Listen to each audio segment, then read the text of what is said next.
अस्सलामु अलैकुम वरहमतुल्लाहि वबरकातुहू। डियर स्टूडेंट, आज की इस वीडियो में हम लोग बात करेंगे क्लासिफिकेशन ऑफ फ्लूइड की, कि फ्लूइड को हमने कैसे क्लासिफाई किया हुआ है। तो चूँकि प्रीवियस लेक्चर में आप लोगों ने पढ़ लिया है कि सबसे पहले तो व्हाट इज़ फ्लूइड, ये आपको पता होगा। सेकेंड लेक्चर में और उसके बाद हमने देखा था इसमें इसकी जो एप्लीकेशंस हैं फ्लूइड्स की, तकरीबन ज़िंदगी के हर पहलू में आपने इसे देखा है कि फ्लूइड का इस्तेमाल किया जाता है। आज के इस लेक्चर में हम लोग देखेंगे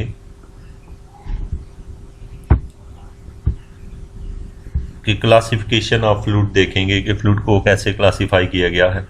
तो आपने सबसे मेजर, आपसे अगर पहला सवाल ये पूछा जाता है कि आप फ्लूइड को कैसे क्लासिफाई कर सकते हैं, तो आप थोड़ी देर के लिए सोचें तो एक फ्लूइड के अंदर कौन कौन सी प्रॉपर्टीज़ होती हैं जिनकी बेस के ऊपर हम उन्हें क्लासिफाई कर सकते हैं।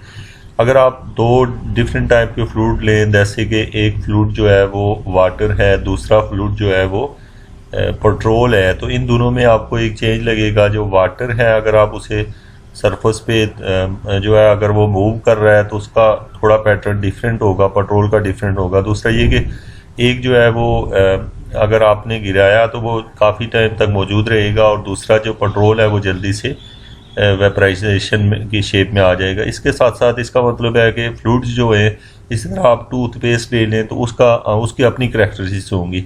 तो हम इस लिहाज से जो है ना फ्लूइड को जो है कुछ करैक्टराइज करते हैं डिफरेंट वे से। आपसे सवाल पूछा जाता है कि विस्कस, जैसे हम फ्लूइड को जो है डिफरेंट हिस्सों में डिवाइड कर रहे हैं, तो viscous versus in viscous region of flow सबसे पहले तो आपने ये देखना है। तो जो हमारे पास है विस्कस जो फ्लूइड है वो कौन सा फ्लूइड होता है, आज हम इसे देखते हैं, और साथ में इन विस्कस फ्लूइड को। और एट द एंड जाके हम लेक्चर को दोबारा से रिवाइज करेंगे कि आप लोगों ने क्या सीखा, और क्या आप वाकई जो नेचुरली आप जो डेली लाइफ में आपको फ्लूइड से वास्ता पड़ता है, क्या आप उन्हें क्लासिफाई कर सकते हैं या नहीं। तो आपको उनकी प्रॉपर्टीज़ की बेस पे आपको उनको क्लासिफाई कर सके कि ये कौन सी क्लास के अंदर आते हैं। तो यहाँ पे हम देख रहे हैं कि when two fluid layers move relative to each other, a friction force develop between them and the slow layer try to slow down the faster layer। तो सबसे जो फास्ट लाइन है उसमें आपको ये बताया जा रहा है कि जब फ्लूइड फ्लो करता है तो आप अगर इमेजिन करें, यानी आप थोड़ी देर के लिए ये बात सोचें कि फ्लूइड जब फ्लो करता है तो उसकी बारीक बारीक सी बहुत सारी परतें होंगी, यानी कि एक के ऊपर दूसरी लेयर मूव कर रही होगी, दूसरी के ऊपर तीसरी, इस तरह। तो यानी कि सबसे नीचे जो है फ्लूइड है वो आपके फ्लोर के साथ, आपके फर्श के साथ जुड़ा होगा। अब फर्श चूँकि आपका रेस्ट पे होगा तो वो जो फ्लूइड फर्श के साथ इन कांटेक्ट होगा वो मूव नहीं करेगा। उसके ऊपर वाली जो लेयर होगी, जो फर्स्ट लेयर के बाद सेकंड लेयर होगी, वो थोड़ी आस्ता मूव करेगी, क्योंकि नीचे जो फर्श है वो आपका मूव करेगा। जैसे कि यहाँ मैं थोड़ा सा आपको ड्रा करके दिखाऊँ, यानी कि जो आपकी फर्स्ट लेयर है जो फर्श के साथ इन कांटेक्ट है तो वो तो बिल्कुल मूव नहीं करेगी। जो उससे ऊपर वाली वाटर लेयर होगी वो थोड़ी उससे जल्दी मूव करेगी नीचे वाले की निस्बत, क्योंकि नीचे वाला जो है फर्श से इन कांटेक्ट है। जो उससे ऊपर वाली लेयर होगी वो और जल्दी मूव करेगी। इस तरह करते करते जो उससे ऊपर वाली लेयर होगी वो और भी जल्दी मूव करेगी, क्योंकि वो फर्श से जितने डिस्टेंस पे होगी वो उतनी जल्दी मूव करेगी। इसका मतलब है कि फ्लूइड लेयर जो है वो यानी फर्स्ट लेयर स्लो कर रही है, सेकंड उससे तेज़ है, थर्ड उससे तेज़, इस तरह करते करते फ्लूइड जो है वो इस टाइप का एक पैटर्न बना देता है। यानी शेप ये बता रही है कि जितनी ऊपर की तरफ जाएंगे तो उसकी जो वेलोसिटी होगी ऊपर वाली लेयर की वो ज़्यादा तेज़ होगी। अब जो फ्लूइड्स हैं उनकी लेयर्स के दरमियान एक रिलेशन पाया जाता है। अब वो रिलेशन क्या होता है, उनके दरमियान जो आपस में रेजिस्टेंस होती है, यानी दो लेयर्स के दरमियान, तो वो जो रेजिस्टेंस होती है वो उसको हम लोग विस्कोसिटी कहते हैं, फ्लूइड की विस्कोसिटी कहते हैं। यानी जो जितनी ज़्यादा रेजिस्टेंस होगी हम कहते हैं उतना ही ज़्यादा विस्कस फ्लूइड है, उतनी ही ज़्यादा उसकी विस्कोसिटी है। तो अब अगर फ्लूइड लेयर के दरमियान विस्कोसिटी बिल्कुल ना हो, मतलब उनमें बिल्कुल एक दूसरे में के दरमियान जो जिसको हम रगड़ कहते हैं, अगर रगड़ मौजूद नहीं है फ्रिक्शन नहीं है, या आप उसे कहते हैं नेक्स्ट हम उसे कहते हैं दोनों के दरमियान जो रेजिस्टेंस है अगर मौजूद नहीं है तो हम उसे इनविस्कस फ्लूइड कहते हैं। तो इससे ये पता चला कि दुनिया के अंदर कोई ऐसा फ्लूइड नहीं होगा जो बिल्कुल इनविस्कस हो। मतलब आपको पता है कि एक शीशे की एक लेयर के ऊपर आप दूसरे शीशे को अगर मूव करते हैं तो वो जल्दी मूव करता है। जैसे आप कैरम वगैरह खेलते हैं तो उसके ऊपर जब हम खेलते हुए उसके ऊपर बहुत कम फ्रिक्शन रखी जाती है, तो वो जो कम रखी जाती है बल्कि उसके फ्रिक्शन को जो कम किया जाता है, तो कुछ लेयर्स ऐसी होती हैं फ्लूइड के अंदर भी जो ऐसे फ्लूइड्स होते हैं जिनके दरमियान कम फ्रिक्शन होती है, तो इसका मतलब है उनके अंदर कम विस्कोसिटी होगी। तो अब आप समझ गए होंगे कि विस्कोसिटी क्या चीज़ है और उसकी बेस के ऊपर हम फ्लूइड को जो है ना वो क्लासीफाई करते हैं। नेक्स्ट जो है हमारे पास है, आपको विस्कस फ्लो का थोड़ा सा पता होना चाहिए। अब यहाँ पे हम बात कर रहे हैं there is no fluid with zero viscosity. ऐसा फ्लूइड तो होता ही नहीं है जिसकी ज़ीरो विस्कोसिटी हो। तो ये पॉइंट्स जो हैं आपने यहाँ से सारे नोट कर लेने हैं, चूँकि मैं आपको बता चुका हूँ कि कोई भी and thus all fluid flow involve viscous effect to some degree, यानी कि हर फ्लूइड के अंदर कुछ ना कुछ विस्कोसिटी होती है। Flow in which the frictional effect are सफिशिएंट्स आर कॉल्ड विस्कस फ्लो। इसके साथ जो है विस्कस फ्लो हम उसे कहते हैं जो कि काफ़ी हद तक जिसमें मतलब विस्कोसिटी मौजूद हो उसको हम विस्कस कहते हैं। जिसके अंदर विस्कोसिटी को नेगलेक्ट नहीं किया जा सकता होता तो उसको हम क्या कहते हैं, विस्कस फ्लूइड कहा जाता है। तो होप्स हो कि आप इन पॉइंट्स को नोट कर लें, क्योंकि आपको एग्जाम में पूछा जाए कि विस्कस फ्लूइड क्या होते हैं, इन विस्कस क्या होते हैं, तो आपने कहा जिनके दरमियान लेयर्स के दरमियान फ्रिक्शन होती है उसको हम विस्कस कहते हैं, जिनके अंदर नहीं होती उनको हम इन विस्कस फ्लूइड कहते हैं।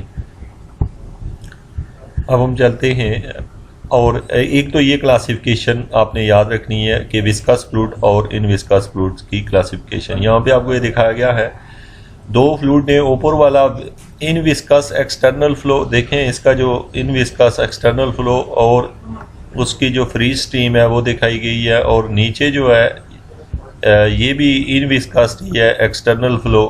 तो इसके बारे में जो है ना वो मैं नेक्स्ट आगे किसी लेक्चर में फर्दर डिस्कस करूँगा। तो नीचे लिखा हुआ है फुली विस्कस है ये। तो इनकी लेयर्स के दरमियान आप देख रहे हैं दो लेयर है, बाउंड्री लेयर्स हैं, इनमें बिल्कुल एक दूसरे में जो गैप है वो दिखाया गया है, लेकिन आपने अभी आगे जाना है और बस इतना जानना है कि विस्कस और इन विस्कस। उसके बाद है अब यहाँ पे हम बात करने लगे हैं इंटरनल वर्सेस एक्सटर्नल फ्लो। अब इंटरनल फ्लो कौन सा होता है और एक्सटर्नल फ्लो कौन सा होता है उस पर बात कर लेते हैं। A fluid flow is classified as being internal और एक्सटर्नल। आपसे पूछे जाए इंटरनल और external depending on whether the fluid is forced to flow in a confined channel और ओवर अ सरफेस। अब ये चीज़ डिपेंड करती है कि वो कैसे फ्लो कर रहा है, पाइप के अंदर है जैसे फ्लूइड फ्लो कर रहा है तो, या फिर ऐसे फर्श के ऊपर मूव कर रहा है। तो आपको पता है कि जो फ्लो किसी चीज़ के अंदर बंद होगा तो हम उसे कहेंगे, यहाँ जैसे मिसाल दी गई है, दूसरा पॉइंट लिखा गया है the flow of an unbounded flow over a surface such as a plate और अ वायर और a pipe is external flow.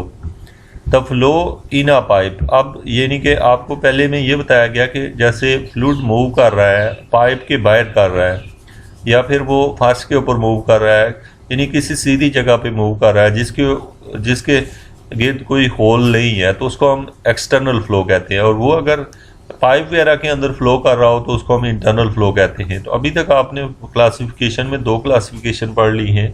एक है विस्कस फ्लूइड, इन विस्कस फ्लूइड, जिसमें आपने कहा कि वो फ्लूइड जो विस्कस फ्लूइड जिसके अंदर विस्कोसिटी होती है, विस्कोसिटी जो होती है ये यानी कि आप जिसको फ्रिक्शन कहते हैं, फ्रिक्शन को फ्लूइड की लैंग्वेज में विस्कोसिटी कहा जाता है।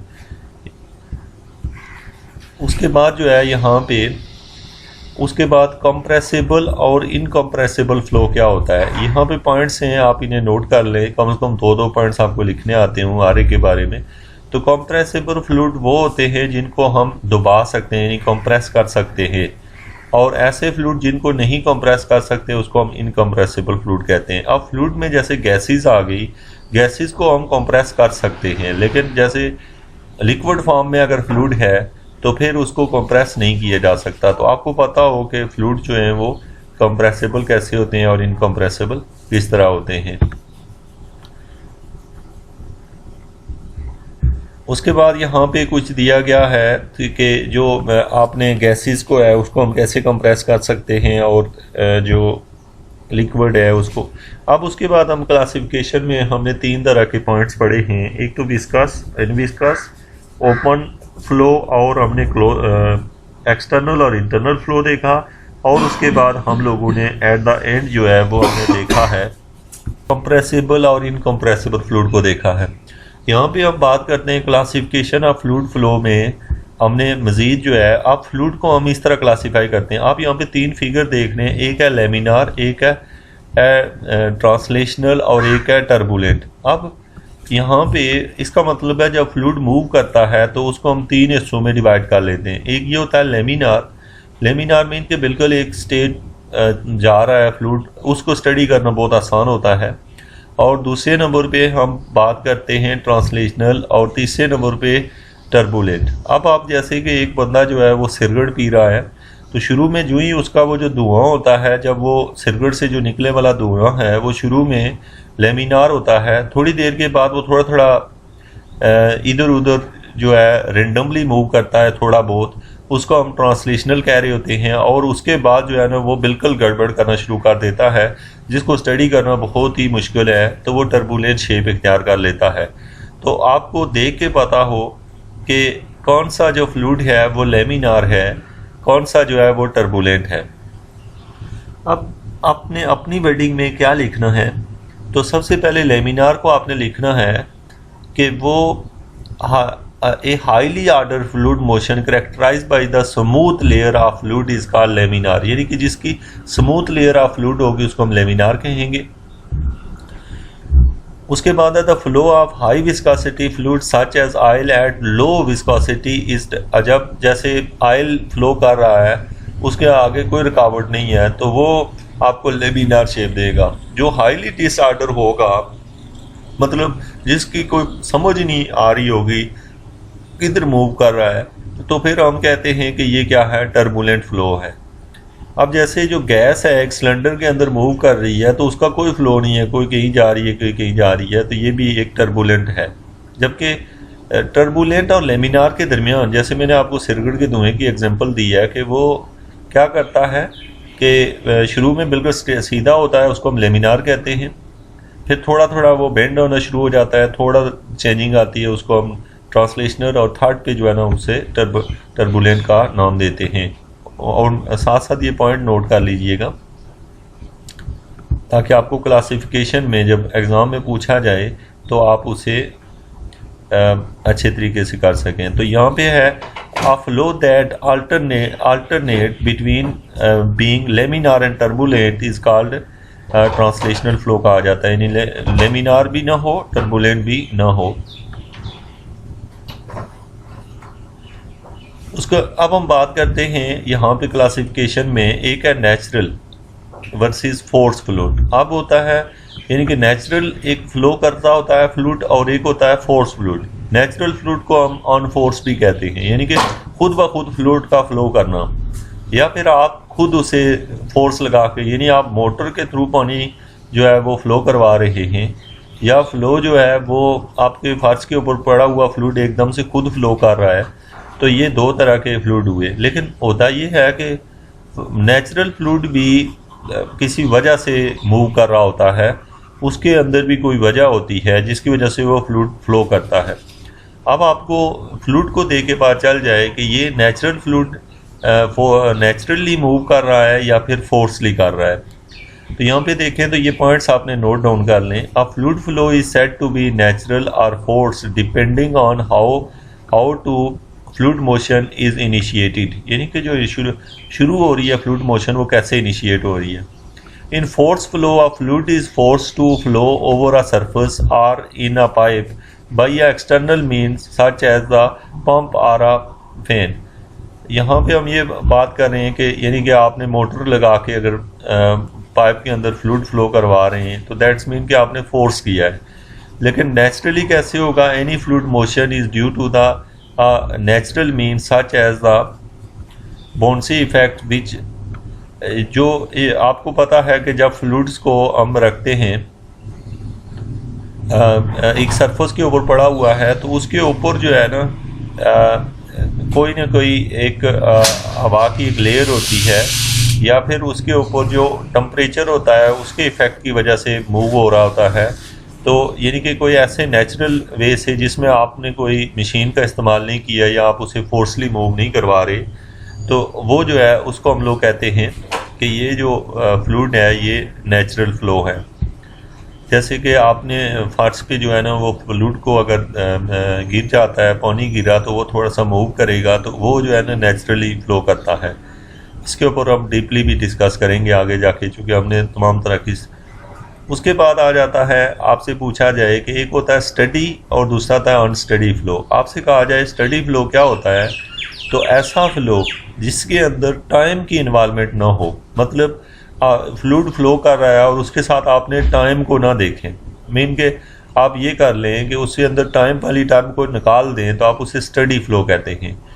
यानी मैं कहता हूँ कि फ्लूइड मूव कर रहा है, आप इसे मूव करते हुए 2 सेकेंड हो गए हैं, तो अगर टाइम साथ में इन्वॉल्व है तो इस मीन के वो अनस्टडी है, और अगर टाइम इन्वॉल्व नहीं है तो उसको हम स्टडी कहते हैं। तो इस पॉइंट्स को भी आप नोट कर लें और आपको ये पता हो। उसके बाद ये थी हमारे पास कि हमने फ्लूइड को कैसे क्लासीफाई किया हुआ है। नेक्स्ट लेक्चर में इंशाल्लाह हम देखेंगे कि फ्लूइड की क्या क्या प्रॉपर्टीज़ होती हैं। Thank you very much.